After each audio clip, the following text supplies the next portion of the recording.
Hello friends, जय माता दी। कैसे हो आप सभी? आई होप आप लोग मस्त होंगे, स्वस्थ होंगे। वेलकम है आप सभी का मेरे यूट्यूब चैनल पे। तो ये देख सकते हैं कि ये करवा चौथ व्रत का मैं ब्लॉग अभी तक नहीं डाली थी। 2 दिन लेट डाल रही हूँ क्योंकि थोड़ा सा मैं बिजी हो गई थी कुछ और काम में। तो 2 दिन लेट रहेगा मेरा वीडियोज़। और ये देख सकते हैं कि मैं जो भी पहले पूजा सामग्री सारा कुछ होता है वो अरेंजमेंट कर ले रही हूँ। और जो भी फ्रूट फूल और जितने भी पूजा सामग्री थे सारा कुछ अरेंज कर ली हूँ। और इधर जो भी करवा होता है वो सारा कुछ का करवा उरवा में एक में मैं जल भरती हूँ और एक में अन्न भरती हूँ। और इधर कलश को भी स्थापित करती हूँ। सारा कुछ कर लेने के बाद मैं पूजा का स्टार्टअप करूँगी। और ये देख सकते हैं ये है पूजा रख जिसमें कि पर डे पूजा था। और इधर मैं करवा भगवान के लिए अलग से ही मंडप सजाई थी। तो मैं सारा कुछ अरेंजमेंट कर ली हूँ जो भी पूजा सामग्री होता है और पूजा स्टार्टअप कर दी हूँ अपना। ये देख सकते हैं कि मंडप बहुत अच्छे तरीके से मैं सजा ली हूँ। कलश भी स्थापना कर दे, दोनों करवा का भी स्थापित कर, और जो भी देवता होते हैं उनका परिवार का होते वो सारा कुछ मैं मंडप पे सजा ली हूँ। अब ये रहा चंदन, एक में है अक्षत, एक रोली चंदन और एक में सिंदूर। तो सारा कुछ मैं वो भी कर। और मैं पहले दिशा का शुद्धि पूजा स्टार्टअप में सबसे पहले हम दिशा का शुद्धि करते हैं। तो जो कि दिशा का शुद्धि मैं कर ली हूँ। अब अपने स्थान का शुद्धि कर रही हूँ और उसके बाद अपने आप का शुद्धि करूँगी। फिर सबसे पहले मैं गणेश भगवान से अपना पूजा का स्टार्टिंग करूँगी। तो हाथ में फूल और अक्षत लेके गणेश जी का नाम स्टार्टिंग करके और उसके बाद से मैं अपना कथा स्टार्ट करूँगी। तो आप लोग ब्लॉग में बने रहिएगा और बहुत मज़ा आने वाला है। लास्ट तक ब्लॉग को देखिएगा। और इधर तो देख सकते हैं अब हम पहले इसका पूजा कर लेना जिस पे मैं किताब रख के पढ़ूँगी। तो मैं अब स्टार्टअप करूँगी अपना कथा। और कथा में जो ये बगल में मेरी भाभी जी बैठ, इन्हें नहीं करना था पूजा कोई इशू की वजह से। तो ये कथा सुनेंगी तो मैं कथा कहूँगी और ये सुनेंगी। और मैं कथा पढ़ती हूँ।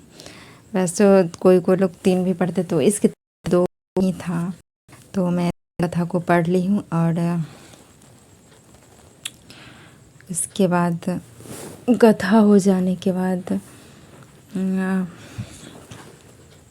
कथा थोड़ा लंबा होता है क्योंकि 2 कथा होता है तो थोड़ा सा वेट तो लगेगा ही।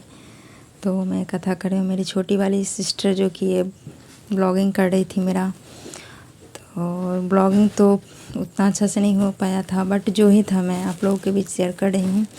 और मेरा कथा भी कंप्लीट हो गया। अब आरती की बारी आ गई तो आरती भी अब शुरू ही करूँगी मैं। तो फाइनली मैं अब आरती के लिए भी खड़ी होंगी। दीप सज गया है मेरा, देख सकते हैं आप लोग। और आरती मैं गणेश जी का करती हूँ क्योंकि जो भी कथा का किताब होता है उसमें चौथ माता का आरती नहीं होता है। तो हम लोग गणेश जी का ही आरती कर लिए हैं।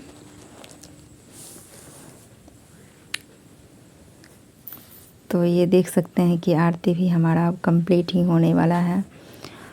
और आरती कंप्लीट हो जाने के बाद फिर आती है, फिर हम लोग आरती ले लेंगे खुद को। और अब आती है आरती के बाद करवा फेरने की बारी। तो करवा भी हम फेर लेंगे। और देख सकते हैं कि हम करवा हर टाइम 7 बार फेरते हैं। तो इस बार भी 7 बार ही फेरेंगे। बट वीडियोज़ में मैं पूरा नहीं ले पाई थी, मेरी सिस्टर वीडियोज़ कर रही थी। तो क्योंकि वीडियो ज़्यादा देर का हो जाता है तो इसके वजह से थोड़ा शॉर्ट्स में ही ली। और वैसे लोग बोलते हैं कि ये चौथ भगवान का है तो 4 बार ही, बहुत लोग 4 बार भी फेरते हैं लेकिन हम लोग तो हमेशा 7 बार ही फेरते हैं। तो ये देख सकते हैं कि अब ये भी कंप्लीट ही हो जाएगा। और आप लोग ब्लॉग में बने रहिएगा। और मन ही मन इस टाइम ये बोला जाता है कि हे पार्वती माता, हे करवा माता, हे पार्वती, जैसे आपका सुहागमन हो वैसे ही मेरे पति को भी दीर्घायु सुखी निरोग बना के रखिएगा, सुख समृद्धि इनको दीजिएगा, इन्हें तरक्की दीजिएगा अपने लाइफ में। और मेरी भी उम्र इन्हें लग जाए। तो मन ही मन ये सारी महिलाएं जो भी होती है अपना बोलती है अपने पति की लंबी आयु के लिए ही ये पर्व रखा जाता है। और ये बहुत अच्छा भी लगता है कि पूरा दिन फास्टिंग करो और शाम को फिर आप आराम से खाना भी खा लें।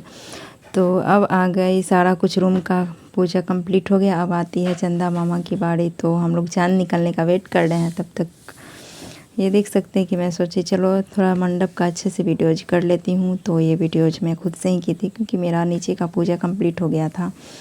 और उधर मंडप है, ये श्रृंगार का सामान जो कि सासू माँ के लिए मैं चढ़ाए थे, और इधर जो भी प्रसाद वगैरह था तो वो सारा कुछ भी चढ़ा दी हूँ।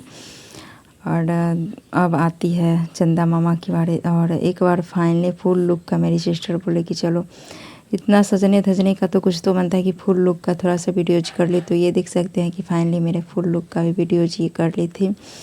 और मैं फाइनली कैसे दिख रही हूँ आप लोग कमेंट बॉक्स में ज़रूर बताइएगा। ये रेड मैं सारा कुछ इस बार पहनी थी, रेड ही साड़ी चुन्नी सारा कुछ मेरा रेड था। वैसे मेरा रेड कलर फेवरेट है, बहुत अच्छा लगता है मुझे रेड कलर पहनना, यूज करना कपड़ा में ख़ास तौर पे। तो मैं रेड ही ली थी इस बार। और ये छत के लिए चंदा मामा के लिए थाली भी मैं सजा के रख चुकी हूँ रेडी करके, बस इंतज़ार है उनका। तो फाइनली वो भी टाइम आ ही गया, मैं छत पे भी आ गई। और छत पे आने के बाद थोड़ा सा वेट करती हूँ, उसके 10-12 मिनट बाद चंदा मामा दिखाई देते हैं। आज के दिन में थोड़ा लेट ही दिखते हैं चंदा मामा, और दिन तो थोड़ा सवेरे भी आ जाते हैं, बट करवा चौथ के दिन थोड़ा सा लेट ही आते हैं। बस कोई नहीं, तो मतलब पूरा साल में एक दिन तो इतना कर ही सकते हैं हम लोग फास्टिंग पतिदेव जी के लिए, तो कर लेते हैं।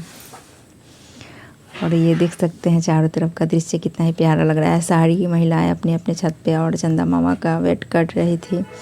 और मेरी सिस्टर देखे कि चलो चलो चंदा मामा थोड़ा सा दिख गए थे, तो फिर हम लोग फाइनली रेडी हो गए कि चलो चंदा मामा को पूजा करने की बारी। अगर इधर सारे बच्चे लोग जो है आपस में सारे इधर भी बात कर रहे, ये लोग भी। तो फाइनली अब मैं चंदा मामा को अर्घ दूंगी। और ये देख सकते हैं कि और अर्घ दे रही हूँ मैं चंदा मामा को।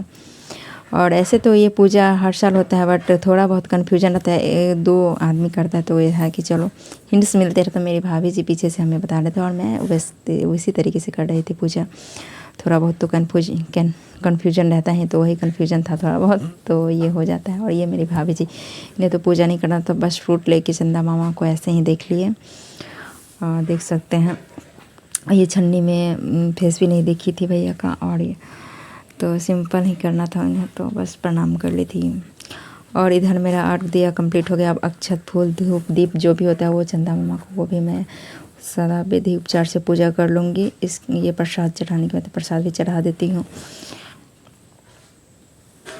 और सभी लोग कुछ कुछ हल्का सा अपना अपने तरीके से करते, थोड़ा बहुत सबका डिफरेंस होता ही है, तो अपने अपने तरीके से सभी लोग करते हैं। और अब फाइनली दीप जला ली हूँ, और दीप जला के छन्नी में रख के सबसे पहले मैं चंदा मामा को देखूंगी और इनसे आशीर्वाद ग्रहण, इनका पूजा करके इनसे आशीर्वाद ग्रहण करने के बाद। और इधर सारे लोग वेट कर रहे हैं, देख सकते हैं हम लोग इधर पूजा करें, इधर मेरी भाभी जी और इधर मैं, और सारे लोग सा देख रहे हैं कि चलो हम लोग की पूजा की बारी पतिदेव जी जो भी हैं जिनके तो वो अपना वेट कर रहे हैं। तो ये देख सकते हैं कि मैं चंदा मामा को ही देख रही हूँ छन्नी में। अब आती है पतिदेव जी को पूजा करने की बारी। और दीप दिखा लेने के बाद मैं धूप बत्ती भी दिखा देती हूँ। तो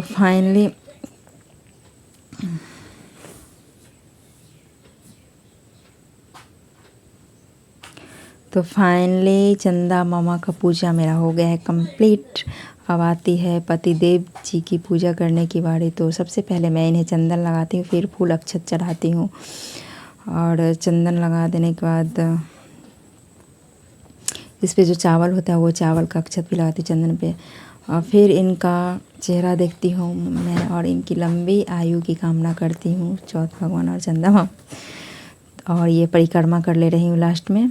तो हो गया मेरा पूजा का एंडिंग। और इसके बाद मैं इन्हें पहले प्रसाद खिलाती हूँ, फिर इसके बाद